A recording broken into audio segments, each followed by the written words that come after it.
This is the Sports and Society podcast, where we go beyond scores, statistics, and personalities to focus on issues and controversies in sports worlds.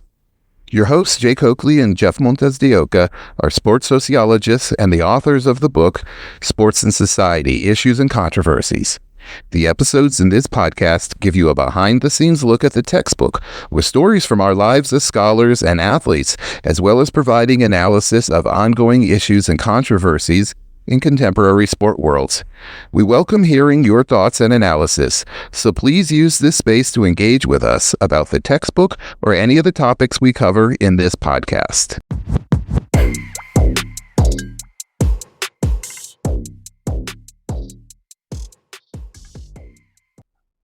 Hello and welcome to the Sports and Society podcast.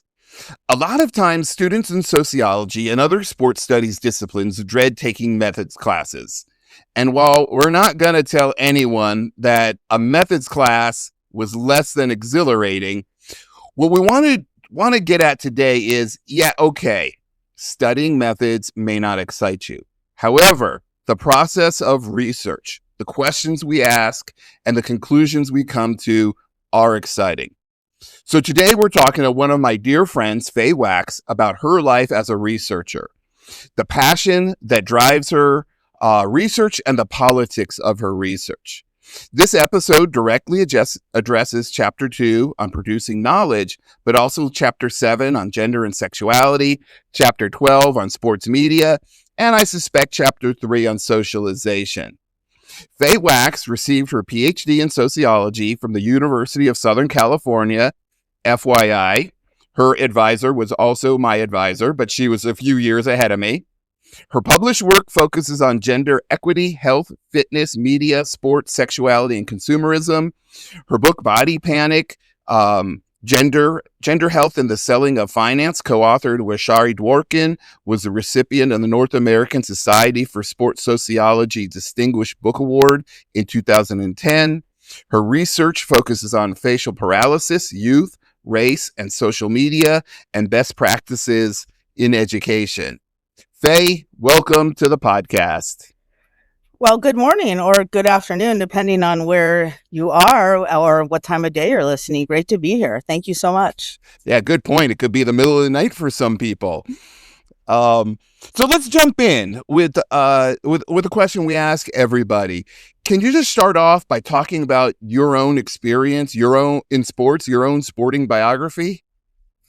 Yeah, absolutely. So I grew up in Los Angeles in Southern California. And in many ways, we grew up in sort of a very different age of youth sports than we have now. It was just before that hyper commercializations where we actually had public park directors. And the beauty of that was I got to try a lot of different sports and I wasn't asked to specialize or give an inordinate amount of time.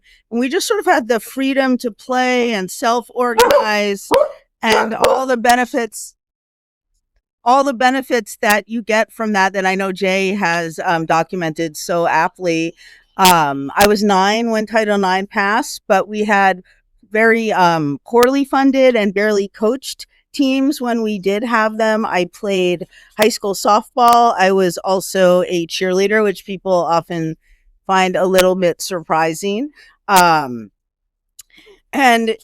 what was interesting to me but it was very different than I think the sports that kids grow up with today, in that we, like I said, we had very minimal coaching. We had very limited instruction. A lot of what we were learning, we were doing for ourselves. And I'm going to out my high school here. I think I've told this story lots of times personally, but I don't think I've ever done it on air. Is my junior year when we were cheerleading, the teacher that was assigned to be the cheerleading advisor, she suffered a health crisis, in September, and she was removed, and they replaced her as a teacher, and they never replaced her as a cheerleader. They never replaced our cheerleading coach, and we ran ourselves for the entire year, made up our own routines, got ourselves to camp, did our own fundraisers, drove all over Los Angeles to get uniforms. we didn't have any transit to the games. We got ourselves to the games. We were in a parade. We, somehow figured out how to get ourselves into a parade. And at the very end of the year, when we were taking yearbook photos, I guess bringing up Mike's work a little bit now, they came out so that we were, I guess, being too loud, and some administrators came out and said, where is your advisor? And we said, we don't know. She left in September. And they kind of looked at each other and said, you all get A's. Don't tell anyone about this. So I also grew up a big fan. My dad was from Brooklyn. He was a Dodger fan. That was his thing. And I spent a lot of my happiest childhood memories are going to baseball games with my family. I also grew up during Showtime Lakers, so I certainly enjoyed that as well. And then I actually did a lot of co-ed softball. I started playing intramural sports in college, and I did softball, I did flag football, I did lots of different sports, but I was just really enjoyed the co-ed softball. And then I sort of turned it into a whole thing that we'll get into later. So so first I just have to say, multi-generational Dodgers fans, that is so painful to hear. But we'll come back to the Dodgers too. But the one thing I wanted to follow up on that you talked about is being self-directed, because that's how it was, for Jay back when he was coming up. For me in the 70s, we were much more self-directed than kids are today. And I've debated this with my students. They said, "Oh, we did lots on our own," and I'm sure they did. But when we look at the youth sports landscape, it is much more adult controlled now quantitatively than it was. What do you think was so valuable about youth directed sports that that Jay did when we were kids? Yeah, I think it's like all the things sort of Jay writes about in terms of let's be real about the situation here. Most of us are not going to be professional athletes. What we're getting out of sports is not a career, or if it is a career, it's an ancillary career in teaching or sports sociology or something like that. So today I think the focus is very much on athletic perfectionism, and kids today do get much better coaching, and they are like way better athletes as a result. And there's something, I guess, to be said for that, for the higher performance. But then I sort of also have to ask myself, what does that higher performance, sort of get me? Like, because really what I actually use in my day-to-day life, or what I use in my research, are all those cheerleading skills I got from us running ourselves. How do I organize this? Hold on. What are all the components that have to go into it? Wait, before I do all that, let's make a timeline. Let's make a budget. Let's make a plan. Learning and doing, where you're not actually, having a fire festival kind of disaster kind of thing, where you actually have had the experiences of failure in those small ways, like, oh gosh, we didn't organize that well. What are we going to do next time to change it? I think it's sort of all those experiences. And then also the interpersonal dynamics, and Jay writes a lot about that too in his work, of learning how to negotiate interpersonal dynamics.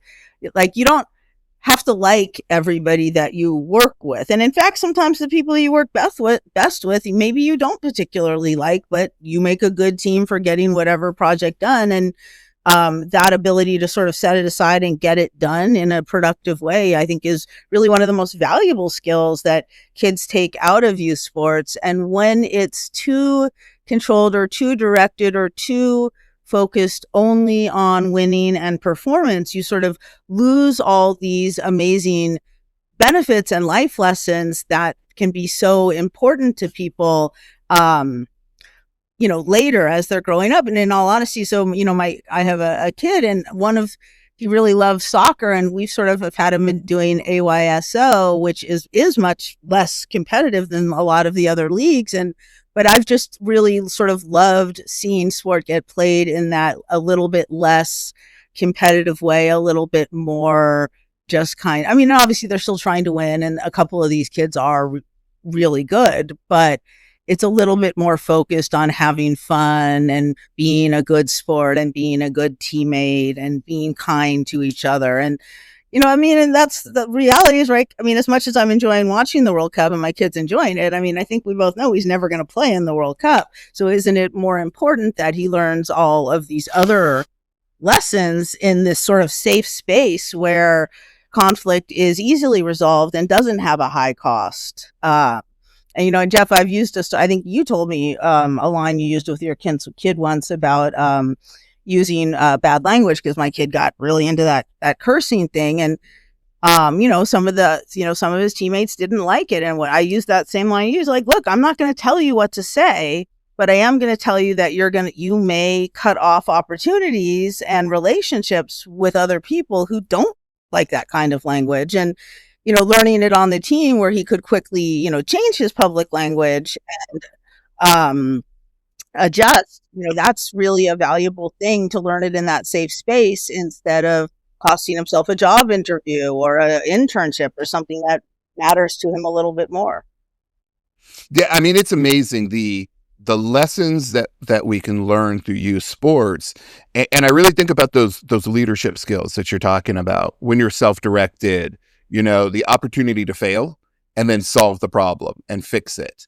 That when there is a lot of adult control, you might learn some kinds of you learn leadership skills, but it's under the direction of somebody else.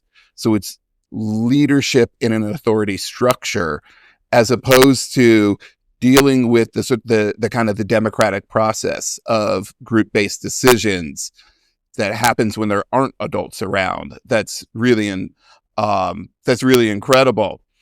So, but I want to talk. I do have a question I want to ask you before we get into your scholarly biography, because you've got this quote by Ursula Le Guin on your website, and it says, "You can only be the revolution. It is in your spirit, or it is nowhere." What does this mean, and why do you highlight it so prominently? Yeah, that's a great question. And I have to admit, before you brought that up, I actually hadn't thought as much about it as I probably should, to a quote that I literally have on my signature line. But I think, like, for me, it's okay, first of all, I should say I hold no illusions, right? Our options are always entrenched. I'm a sociologist, right? In social systems that are extremely problematic, that force us into these continual Faustian bargains that we all sort of have to live with, right? I'm fundamentally got into politics as an environmentalist, and simply living in the first world puts environmentalist values always up for question. But it's actually the first part of the quote, I think, that got me. So I'm going to read the full quote, which is, "You cannot take what you have not given, and you must give yourself." And it was actually that then it's, you cannot buy the revolution. You cannot make the revolution. You can only be the revolution. It's in your spirit, or it's nowhere. And it's actually the whole thing together. I realized that really got me. You cannot take what you have not given, and you must give yourself. And that, I always sort of joke when things happen, okay, that's not the sword I'm going to die on. But there certainly have been moments in my academic career, whether on academic senate or dealing with students or dealing with organizations, where I've had to sort of say, oh, this might be the sword I die on, right? This is the thing that I cannot let go. But I also have to recognize that my sense of justice, my sense of purpose, my sense of belonging, it is something that was imparted on me through my relationship with the social world, through the people around me, through the lessons I've had the opportunity to learn. I've had a very privileged education when it comes to equity, just in given who my parents were and what they valued and what they exposed me to, and my teachers. And I just was very lucky in the education I got. But at the same time, like, when you're going to truly make change in the world, what you're fundamentally giving up is part of yourself. And if you listen to interviews with some of our greatest sort of change makers, they all talk about what they sacrificed to be part of that movement, because you can't. I mean, the reality is, you, as much hard as you try, you are, there's only 24 hours in the day. You cannot be a great parent, a great worker, a great member of your community, a great revolutionary. It's really hard to do all those things at once, and possibly impossible. So for a while, when that moment of crisis or revolution is happening, you have to give yourself and sacrifice these other things that are important to you and value, and or set them aside for a while. You can't buy it off, right? You can't hire mercenaries, like hiring mercenaries for you. I mean, maybe that would help in some revolutionary situations. But you can't, and you can't force it. You have to, at that moment, you have to just sort of seize that moment, because you know what's right. And I remember reading Anne Moody's reflections on the civil rights movement. She's a civil rights activist. She was involved in the lunch counter boycott and lots of other things. And she sort of talks about how they talked about planning a movement for months and months and months and months. But when they actually went to sit at the lunch counter, that moment was spontaneous. That it was just simply like, we cannot tolerate these injustices anymore. And I think that's it's that sort of reminder to me that because of what I've been given, I have an obligation to give at those moments when it's something that I really understand and I know is wrong. I have to be the revolution, right? I can't leave it for later. I can't buy it off. I can't force it. I just have to act. Yeah, that's a fantastic philosophy to guide your life as well as your research. I think the one other thing I hear in that is you can't be separate from the revolution. And to me, that's akin to, oh shoot, I'm blanking on her name, but wrote that you can't dismantle the master's house with the master's tools. Bell Hook? Thank you. No. Audre Lorde. Yeah. Audre Lorde, right? And this is the idea that if you want to have revolutionary or transformative change in society, that's not something outside of you, that you yourself have to transform, because we're all the product of this hierarchical, oppressive, highly bureaucratic world. And so those systems of oppression are a part of who we are. And so we have to learn how to dismantle those things within ourselves if we want to be able to transform this world that we're living in. Otherwise, we're constantly undermining our own projects. So yeah, I love that. And anyway, so let's get to your earlier research on co-ed softball. So I guess my first question is, to what degree would you say that your biography and your intellectual philosophy influenced this research that you did on co-ed softball? Yeah, I mean, that's actually a great tie-in, because I was all set up to do my doctoral dissertation on sort of unearned entitlements and the social value centering around gender and college athletics. I did my master's degree on that. I probably should have published something out of that, but I just was so busy doing other things. I had this amazing access. My brother was first a manager and then a coach on a college team. He's now the founder. He co-founded the LA Court Report. So I had all this access to really like easy access to college athletes. I had it ready to go. And then I was taking a little class with Mike Messner. And I decided, since I played co-ed softball, I played in city leagues. I'd played since college, as I mentioned, that I was going to write a paper on adult recreational participatory co-ed sport. Just, I thought this will be a fun paper. And, back then we didn't have quite the, I sound like a dinosaur. We didn't have quite the internet sort of access to literature review stuff that we have now. So I got special permission to go over to the Amateur Athletic Foundation, which I think is now LA 84, their special library, their special archives. And I thought, I'll find 15, 20 good articles and I'll write this paper and that'll be it. And I found 2. And there was nothing on adult recreational participatory experiences. And that sort of got me, because like I said, most of us are either fans or play recreationally. Most of us are not elite athletes. So I was looking at this big stack of research on elite and especially elite single sex sport. There was nothing on elite co-ed sport at the time. There's still very little on it. There's still very little elite co-ed sport. Um, and so I just sort of immediately, that's it, we're be the revolution. I was like, this is ridiculous.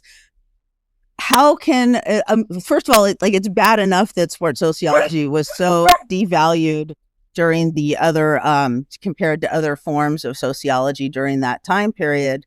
But it's, on top of that, within this little field, we're not looking at this whole thing that is far more relevant to most of our lives than what we are actually looking at for, which is sort of what's elite and which is exciting and what we enjoy, but it's also not a lot of our lived reality. And so that sort of took me immediately into this world of co-ed softball. And I, as much as I did enjoy playing, I did a lot of observation. I did participant observation. I did, in-depth interviews. I attended single sex games as well to compare single sex to co-ed. So I attended a whole one women's league, and I went to some men's games as well. There were less men's at the time, more like men's baseball. And put all those things together in a study that looked at that sort of adult recreational participatory experience, but centering gender, because co-ed sports, you couldn't ignore the way that we were sort of at this transitional moment really culturally, where co-ed was really becoming much more the norm for our professional and social lives. So there's something that's really interesting to me that, you've made this point a few times, that the bulk of the research tends to focus on elite sports, which makes sense because that's exciting. That's the spectacle. We're given the way the U.S. sports system is, we're guided towards elite sports. And most of it, one of the things that's funny is I would probably say a majority of the people that have come on this podcast have introduced themselves as failed athletes, which to me is crazy because I'm like, almost everyone that comes on the podcast is still really athletic. Besides the fact they study sports, they're still really athletic. And so you've made this point that we study elite sports a lot because that's what we're directed to. That's what's spectacular. That's what's exciting. But most of us are doing sports that's way below the elite level, community, whatnot. Can you talk about the practical aspect of building knowledge about community sports? For whom might that be useful? And I'm thinking about students that take a sports sociology class. A lot of them are not sociology majors. They're in kinesiology. They might be thinking about becoming PE teachers. Many of them are in sport management programs. Why might this kind of community level scholarship be valuable to them? Why might they be excited about it? Oh, I think there's so many potentials for application. I would, just to list a few, like city and regional planning, when you're designing outdoor spaces, when you're considering funding priorities for outdoor spaces, anyone in the health professions, right? Every time you go to your doctor, it's are you exercising? Well, how much are you exercising? Well, is this an individual project or is this a community project? Don't I need safe spaces where I can go exercise? Don't I need, and you get a lot more people out there when you make it, fun and appealing and enticing in all these different ways. And how are we investing in this? So we have all the let's see, in addition to social work, right? How do you utilize these spaces to create programs that help communities or give people positive outlets for their challenges? All the things we learn in sports, we learn a lot of great coping strategies that can be applied to all these other areas of your life.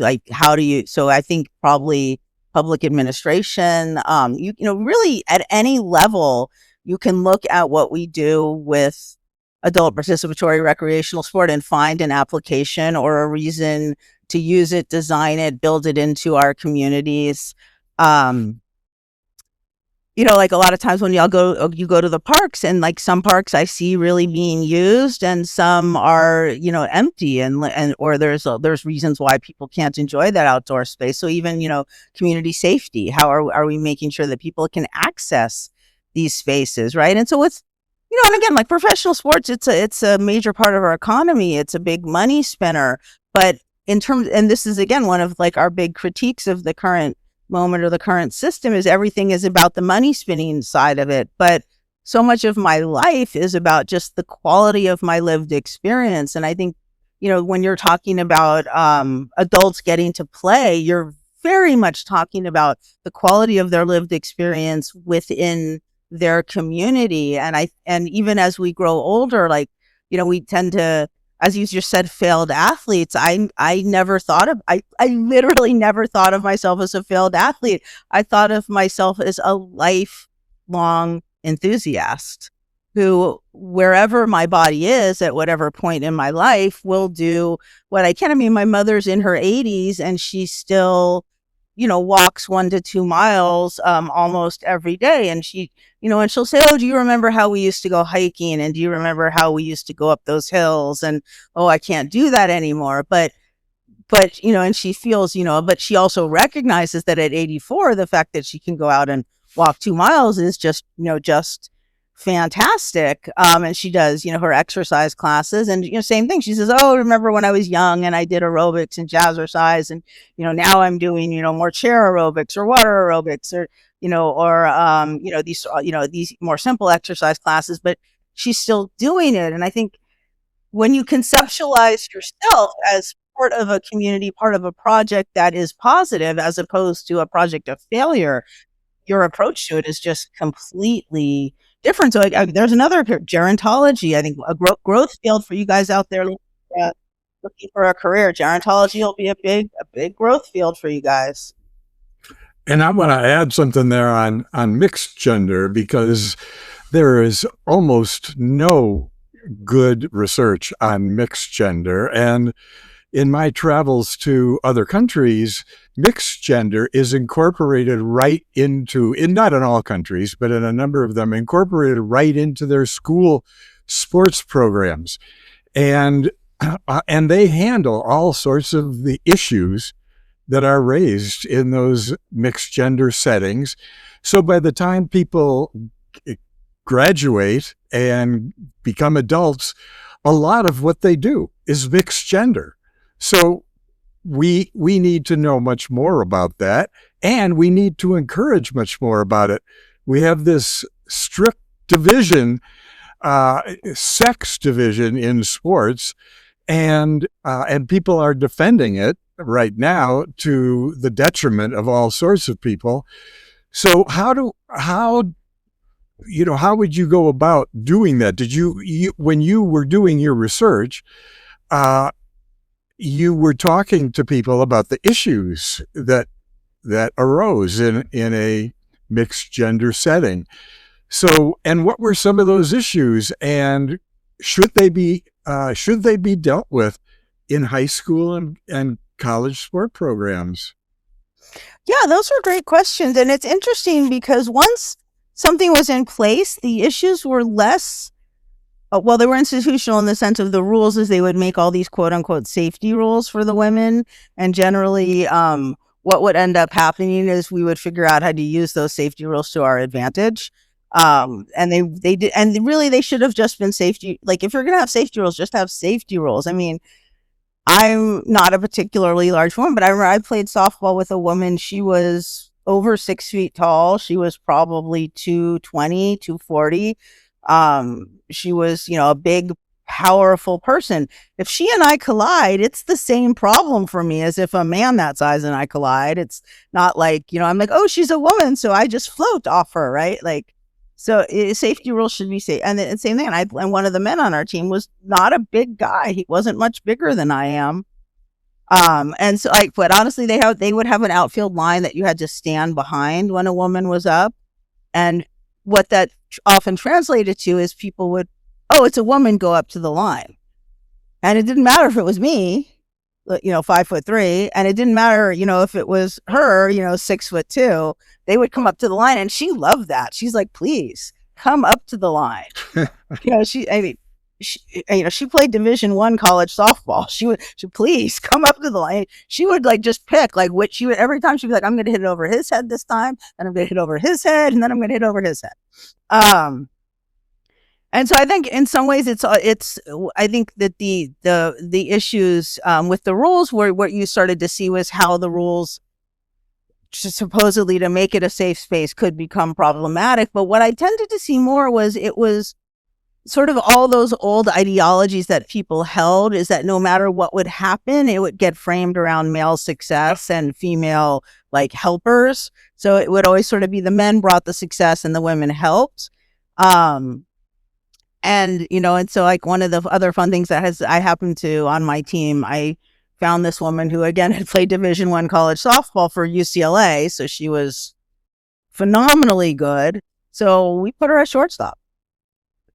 And you did not see women at shortstop. Like that was not like if you in my dissertation, it was like literally, if you told me if the pitcher was male or female, I could tell you where you put the women. And I would be right about 98% of the time.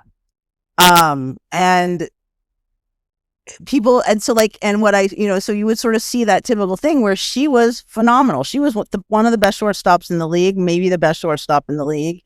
But if she ever made an error, which, happens, of course it happened occasionally. And I remember even on one, the ball guy, it was a high pop-up, and she said it when it went up. She's like, hey guys, lost it in the sun.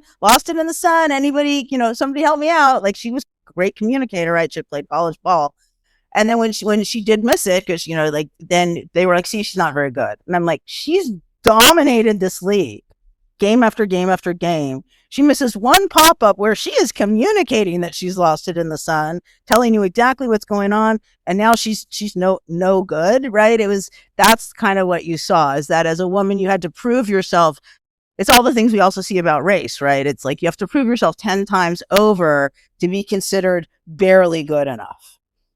That sort of battle, that sort of up. But what I am seeing is for younger people who've grown up in these much more just co-ed environments, they have much less of that. That actually points to a follow-up question I had about the co-ed sports before and then we'll probably move on. But we talked about there are all these aspects of sports that are the predominant forms, and then we start to assume those are just natural, and that's just the way sports is. Like adults leading youth sports, we just think that's natural. But then, as we talked about, there are a lot of advantages to kids leading their own sports. Well, how about with the co-ed sports versus sex segregated sports? Because this is something I've debated with students in classes. Like the students are like, no, sex segregated, it's really important, it keeps the women safe, blah blah blah blah blah.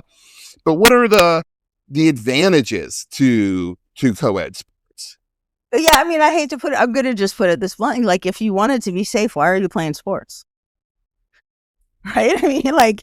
I mean, look, I'm not trying to hurt myself. But if I don't want to get hurt, then I should just not go. If my priority is not getting hurt, then I just shouldn't go hiking. I shouldn't go mountain biking. I'll just stay home. I'll just sit here in this little room. I'll be just fine. Right? Like we all are accepting a certain amount. And obviously there's terrible tragedies that occur that none of us want to see occur.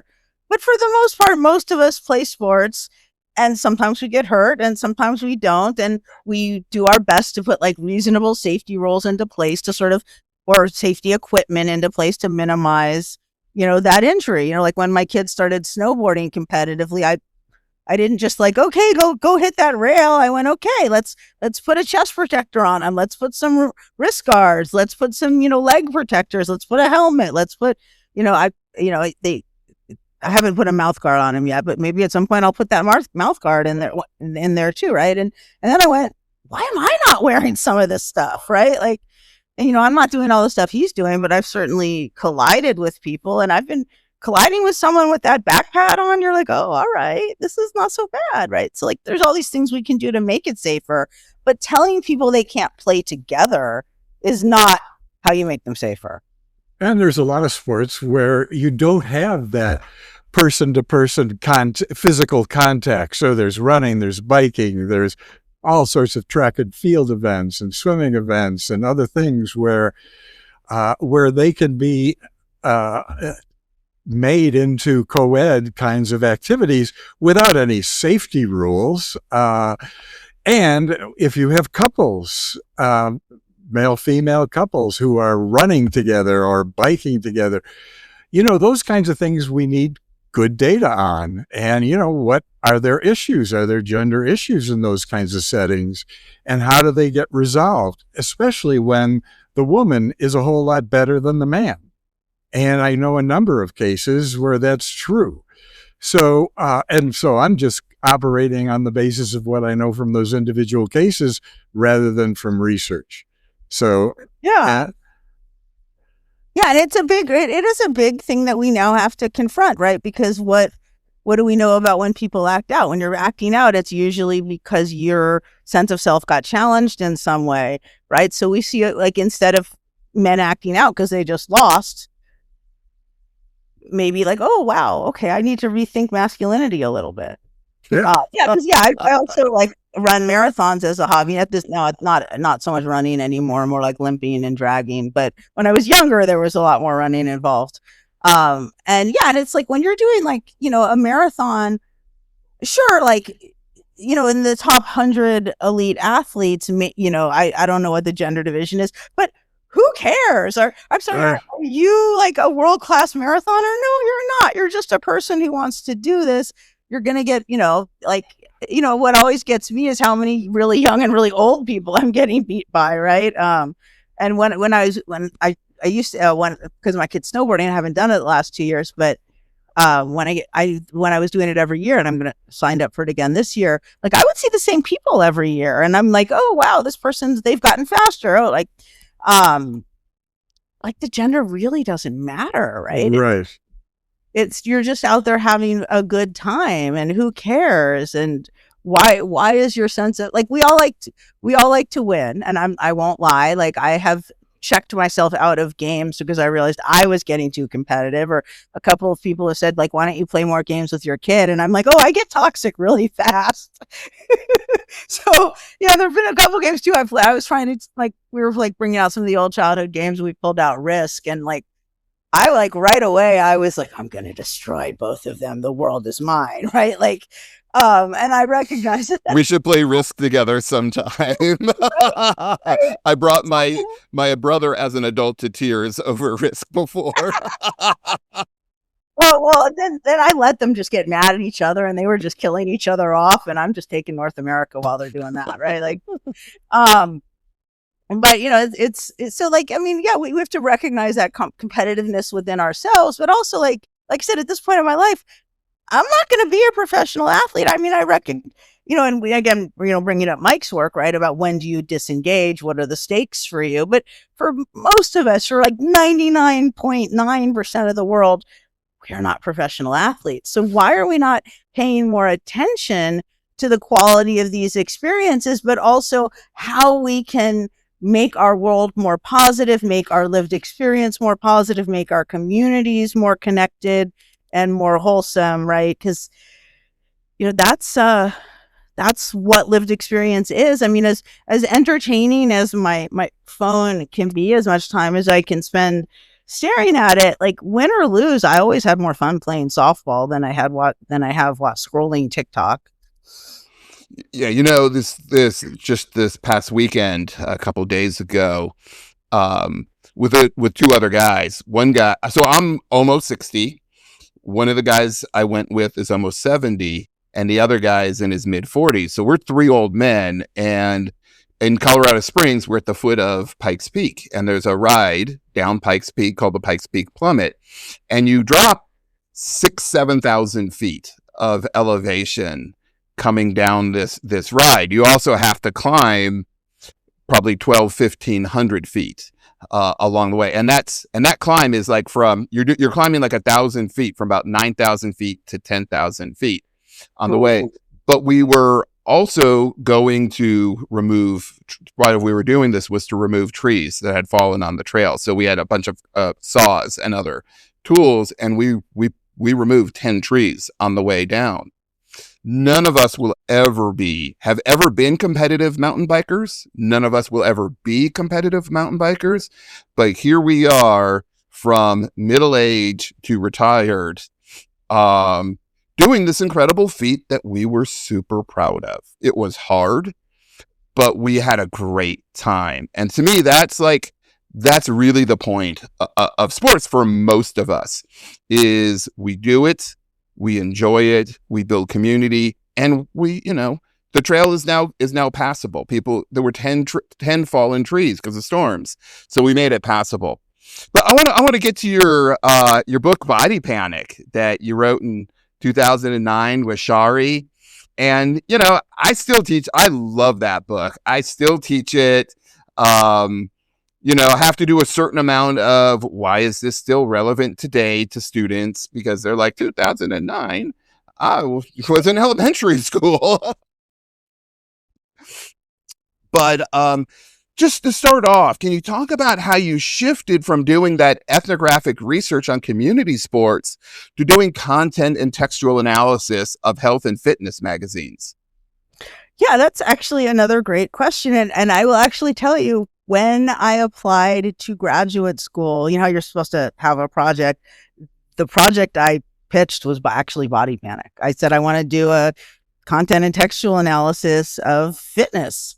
So it really was in some ways me returning to my roots, but also I'm a big collaborator. I feel like you always get more when you work with someone else who holds you accountable. You hold them accountable, and you just get these points of view that you might not come up with otherwise. And I think Sherry and I are really on the same page a lot, but slightly different. So we get these really interesting things that come together. To me, methods are just the tools in your toolkit. And so to me, I'm not wedded to any particular method. I use whatever method. I've even learned, post-graduate school, I've gone out and taught myself new statistical techniques, because I'm like, you know what, this one's a stat question, and this one's not an ethnography, right? It's what question do you want to answer, and how do you need to answer that question properly. So for my professional project of the self is more as about embodiment and lived experience and material conditions. And the methods are whatever I need to get at what I want to get at. And I, for a long time, as a person who's very passionate about the outdoors, about fitness, felt like whenever people were talking to me about fitness, they were talking to me about the way that I look and not my actual fitness. And, what's interesting, you brought up is it still relevant today? I actually gave a talk to a group of psychologists recently, and I spent a crazy amount of time preparing for it, because I was genuinely interested. Is this still relevant today? And I went and now it's all websites and online content. But so I went and I looked at the websites and the online content and the little videos and the shorts and all that. And frankly, it's exactly the same. It's exactly the same thing, just in a slightly different medium. If anything, it's gotten more vicious and vitriolic. And for men, it's for our chapter on male body panic. For men, it's gotten even worse. Our hope was that things would get better, more I learned the term recently, body neutrality. I like that way better than body positivity. Body neutrality, your body is a tool that you use and you work with, as opposed to I look so good or I look terrible, right? What about, I don't worry so much about how I look, and I worry about how I feel and how I'm enjoying the experience. And so when I looked at this, what I found for men, that body panic is way worse. I mean, the bodies that I was being told was the before picture. I'm like, hey, that's a pretty good looking guy. I don't know I was like, wow, if you are a man and you don't have an 8-pack, I mean, are you really a man? Was sort of the message that I was getting there. And frankly, you know, for most men, right, an 8-pack is for the genetically privileged and those who can afford surgical or the cold freezing or GPL intervention.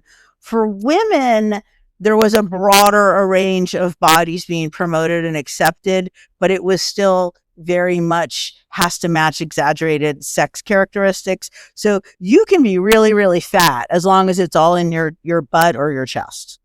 But you can't have like one of those many other bodies that you might just have, because we all have different bodies. And that really struck me, was actually how little we've made all these other progress in treating these terrible health conditions, but in terms of how we feel about our bodies, how we expect our bodies to look, how we conceptualize fitness in the general public, wow, it's just as bad, perhaps even worse. And I can say personally, because I was looking at stuff like that, and then for some other reasons, I was looking at things like that.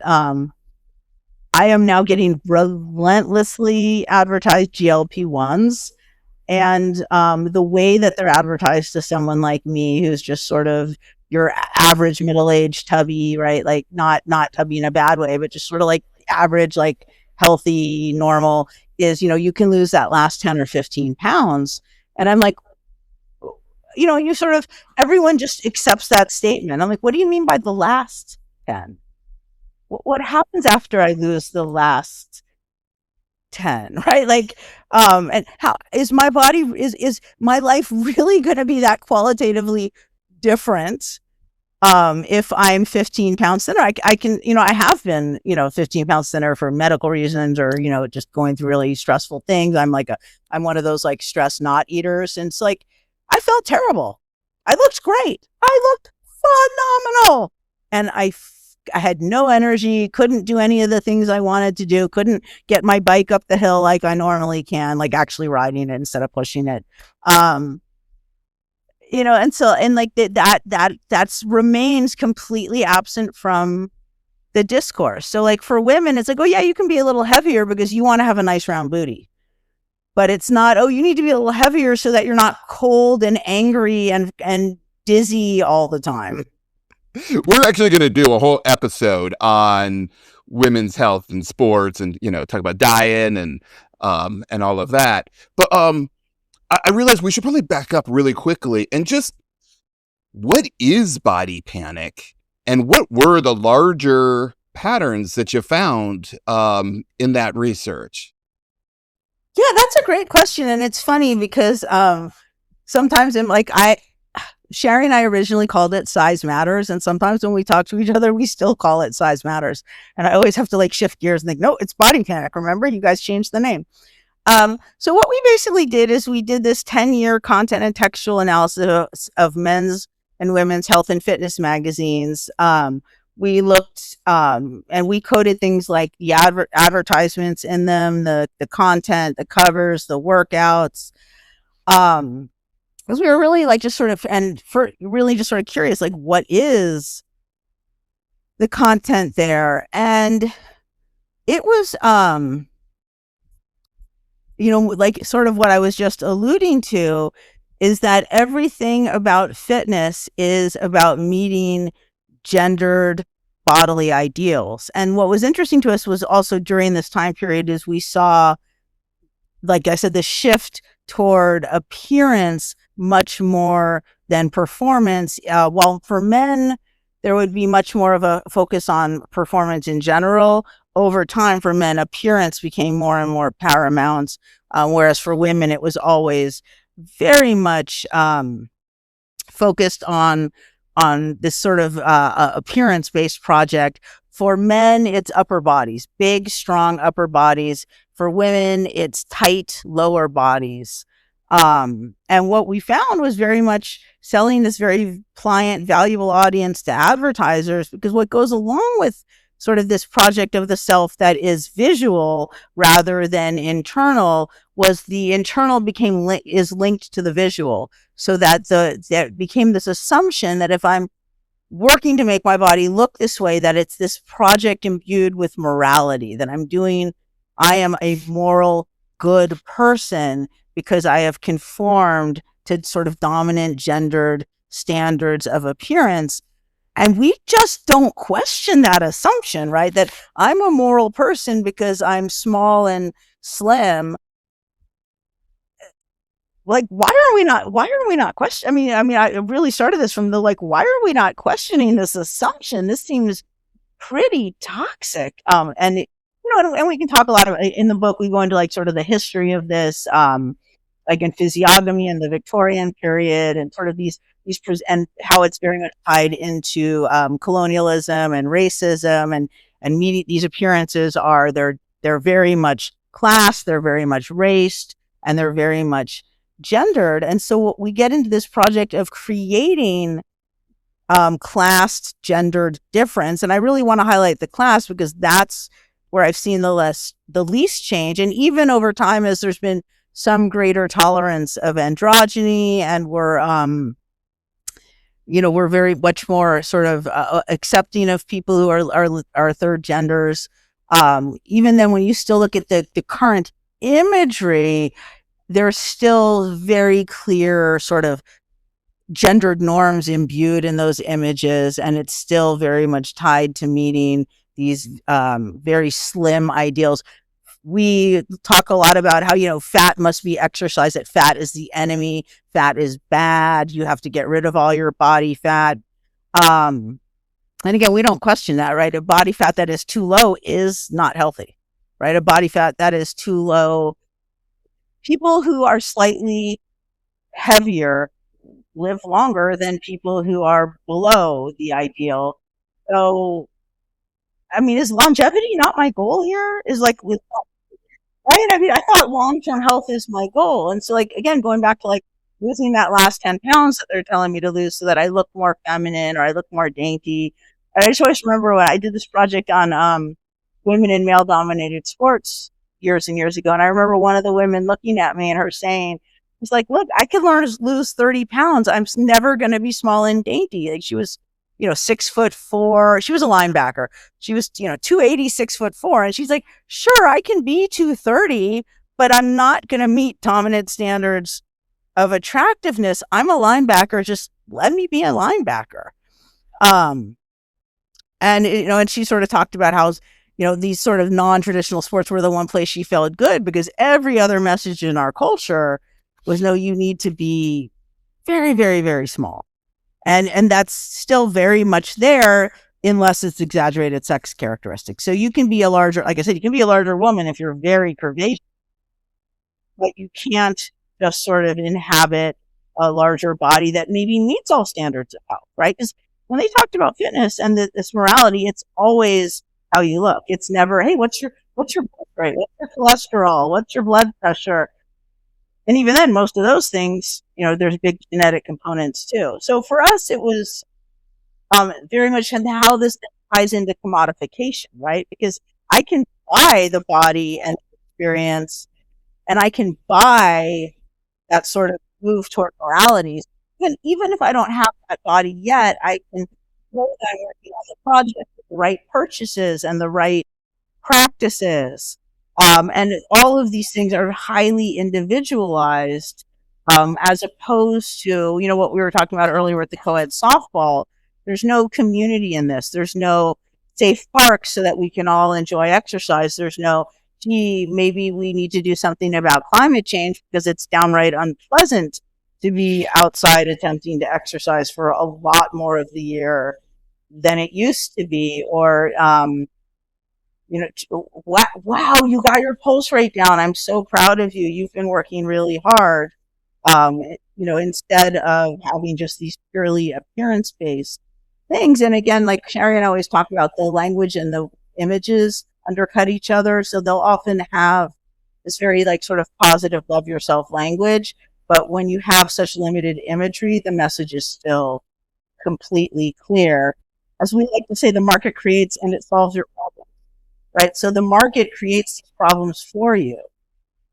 if you look at the data, most people report feeling much worse about themselves after seeing all of these images, where they might, they might be feeling pretty good about themselves before, and then they get all these external messages. They start feeling bad. They start to engage in that moral project of the self, attempting to fix the body. And I could talk about this forever. Obviously, I wrote a very long book about it, and we cut lots and lots of things out. But what we mean specifically by body panic is this preoccupation with the physical form as a way to demonstrate moral normativity. Yeah, it really is an incredible book. One of the things I really love about that book is, as opposed to, say, someone like a Gene Kilborn who makes a controlling images argument, right? You're all constantly told to feel bad about yourself, and therefore you feel bad about yourself, and that leads to eating disorders and whatnot. But you really emphasize people's agency in this process, the seeing the self, the body, as a project. Now, people might be adopting unhealthy body practices in pursuit of health, but it is still people making active choices within this context, and then you show how that manifests differently for men and women. But for the sake of time, because we're going to be running really long here, and we don't want to go too long, I want to jump forward to your current research, which I know you're really excited about. That's on the Los Angeles Dodgers. So my first question is, why would anyone take any interest in the Dodgers? No, I'm kidding. I'm joking there. Lots of people are interested in the Dodgers. All right. So first real question. Okay. So you're a Dodgers fan and you're doing social science research on them. And so there's an issue in research here that I want you to address, which is, how do you engage in scientific research on something that you have such a powerful subjective attachment to? Yeah, that's a great question. And I guess I would say that, first of all, you're right. Obviously, I don't believe in, like, objectivity is a ruse that they use to justify how ignoring how relations of power and privilege infuse all aspects of science. And that's not to say that we can't move towards knowledge, but more that no matter what you're doing, you have to sort of interrogate what your personal motivations are and how connected you are to it. But this, like all my other projects, again, I backed into this. I was all set up to do something on youth sport. I was getting ready I was, looking at the literature. I was reading, I was, frankly, my kids on the snowboarding team, I was really thinking, even though snowboarding itself the competitions are single gender, the training, the experience of the team is actually co-ed on the team he's on. And so I was thinking I was going to maybe try to look at something back to co-ed recreational participatory sport through softball. And I was all set up to do that. And then, we had the series of ice raids here in Los Angeles. And, being an Angelino and being, pretty politically active, I went out to the marches and the protests with some friends of mine. And the use of the Dodgers LA, that very specific LA, to represent Los Angeles, was so omnipresent that I got really, just as a sports sociologist, I was just like, I started, with permission, I was asking permission. I started taking pictures, collecting signs. And it was actually, like many of my projects started, I was also noticing, like, LA Football Club was very much out there as well. Our soccer team, like the LA Football Club fans, were actually out there marching together. And I just sort of started thinking, same thing. I was like, I'll just do this little thing where I'll do something about symbology and third spaces and the way that people create community using these corporate symbols that, do they belong to the corporation, the corporate entity that produces them, or do they belong to the people who have generated all these meanings around them? And the more I started getting into that, the more, like, sort of interesting it got. And the more I started talking to people about it, the more interested I sort of got in this whole thing of, like, how are people sort of wrestling with this conundrum of fandom at a time when teams are very much these corporate products that have these sort of, and the Dodgers in particular have this very problematic history in Los Angeles with the displacement of Chavez Ravine. But at the same time, the Dodgers, and I looked all this up when that's how I even got more excited about it, was the Dodgers were the team that innovated with cultural heritage nights.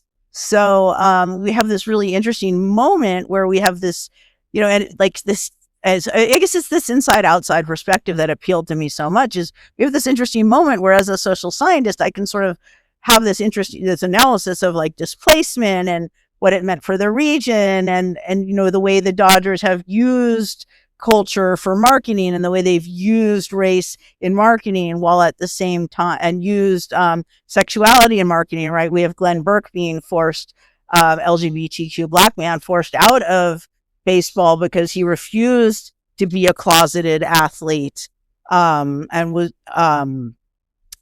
versus today capitalizing off Pride merchandise and having like Pride at Dodger Stadium. What does that mean across time? Like sort of like I can step back and do that sort of whole like corporate analysis, but then the other side of it is as the fan is like so many of my memories of my father are very much going to baseball games, going to Dodger games, talking and I know for a lot of people, like this is the connector, which is not true of me and my dad. My dad and I were incredibly similar. My dad was an academic. I am an academic because my dad was an academic. We were, we just sort of saw things the same way. Like to the point that like before my father passed, I went to an award ceremony for him where he got to give this is like a reward for academics. I think this would be a punishment for anyone else, where he got to give a speech on the topic of his choice kind of thing. And he gave a talk on transit equity and all the ways that you can make, governmental decisions with transit equity that will have positive, like really meaningful impacts on the real world lived experiences of the most vulnerable people in your society. And one of the slides he had was literally the exact same slide that I have in one of my social change lectures. And I was like, whoa. So my dad and I, we connected great. I mean, we could do a lot of even the unspoken connecting. And yet it's still the Dodger games, right? That's where we had fun. That's we had fun going to museums and protests and theaters and other things too, but the Dodgers was the pure fun. And for my dad, I can also sort of understand as the kid, the kid with all the pressure on him, the smart kid, the smart son of immigrants who was going to make good and get them out of the terrible neighborhood that they lived in kind of thing. And the pressure and, growing up around a lot of poverty and gang violence and, going to Dodger games with his uncle when he was a little kid was his escape from all of his problems and the pressure. And so taking his kids to Dodger games was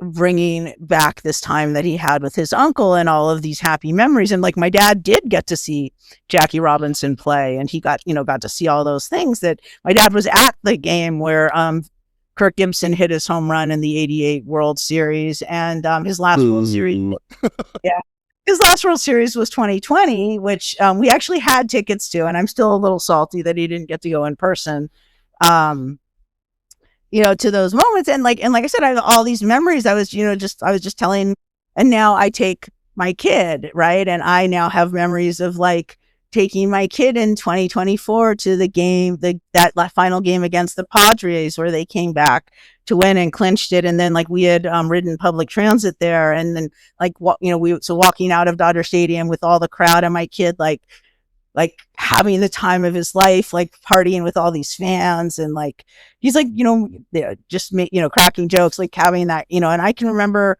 most of my the number one, if you asked me what do you remember them happening the most in your childhood, it would be me trying to fall asleep, but my dad's listening to the game, so I'm hearing Vin Scully. That's sort of enduring image. Those are great. Yeah. I identify with those stories so strongly, and I think so many of us that love sports, we love sports because of the relationships that they facilitated with people. But I want to get one more question in because we're at our hour, and this is actually a question someone asked me last week. And you raised it already. Okay, so the Los Angeles right. So the Dodgers leave Brooklyn to come to Los Angeles. They were promised a stadium. And they were given a stadium in Chavez Ravine, and that area was a Mexican immigrant neighborhood, and those people were displaced so that the top of the hill could be raised, so it would be flat, and the stadium could be put in. But at the same time, Chicanos in Los Angeles like identify with the Dodgers. That's one of the teams. And their imagery, as you said, became part of these anti-immigrant, or I should say anti-ICE, not anti-immigrant, anti-ICE protests that were taking place. Like, I mean, this is one of the things we love about sports, is the contradictory nature of it. How at this point of your research are you making sense of just this one contradiction? Yeah, I mean, that's actually a great question. I mean, I think part of it is that I'm a third way, a feminist. I'm a postmodern, post-cultural studies. Like, is like, yeah, yes, life's contradictory, right? Is that you just sort of accept that these contradictions have to exist. But I mean, in the broader sense, and it's actually, I actually did an interview last night with on this project, and the person actually said all these things you're bringing up. They said, as a Mexican American, he's like, he said, my earliest childhood memory is my uncle taking me to see Fernando Valenzuela and feeling so proud as a Mexican American that Fernando got all this attention, not even understanding baseball, but everybody knew who Fernando was. But at the same time, having this enormous, horrific destruction of a working class Latino community to build Dodger Stadium in the first place for Fernando to play in. And sort of, how do you make sense of that? And what he basically said to me is, the players aren't the corporation. For him, and this is not true of everyone. I have other people who are just boycotting completely. I have other people who don't care at all, right? I thought he said it really well, is the corporation isn't the team. Like, basically, he said labor and management aren't the same thing. And even though he got that sort of thing in sports sociology, we have a hard time convincing people about multimillionaires. He got it right away. He's like, they're labor. Labor's not management. And, and we even talked about what I think is really coming out of my work again is this class analysis that is so complicated, because as much as I want to just say, yes, let's protest ICE, the other side of that is, what does it mean to protect undocumented workers? Well, part of it means, protecting these immediate people, but it also means protecting a certain amount of middle-class privilege, because the reality is we get our homes cleaned, we get our children taken care of, we get our pets taken care of so much cheaper because of undocumented labor.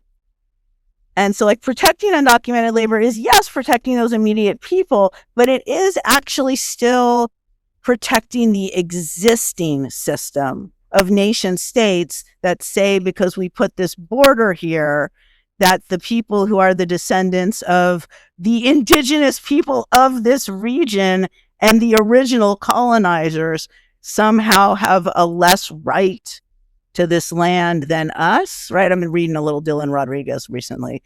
Like, you have to sort of question that.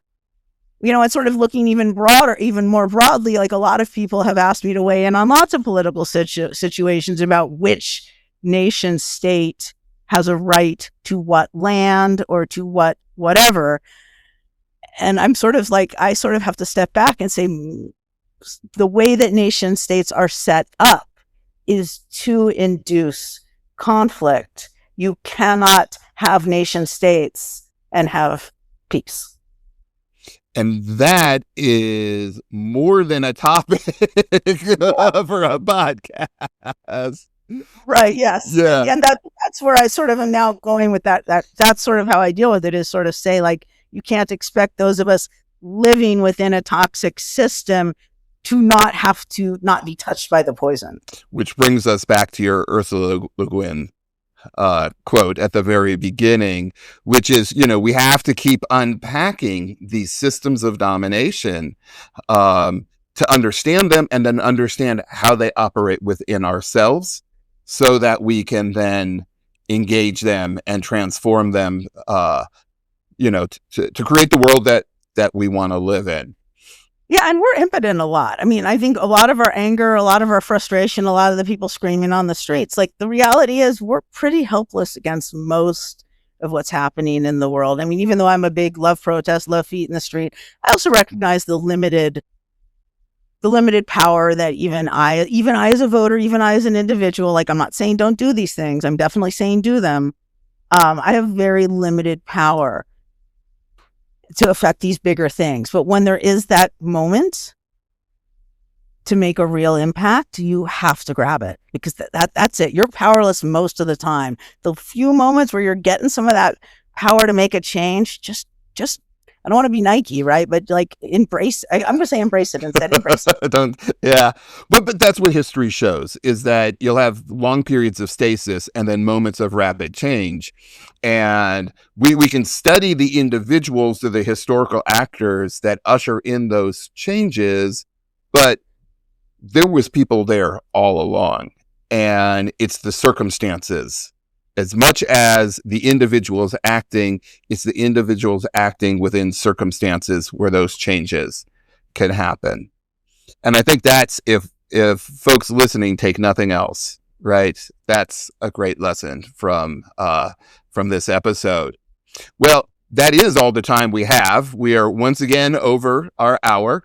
And so we're going to bring it to a close here. Faye, thanks so much for this exciting conversation.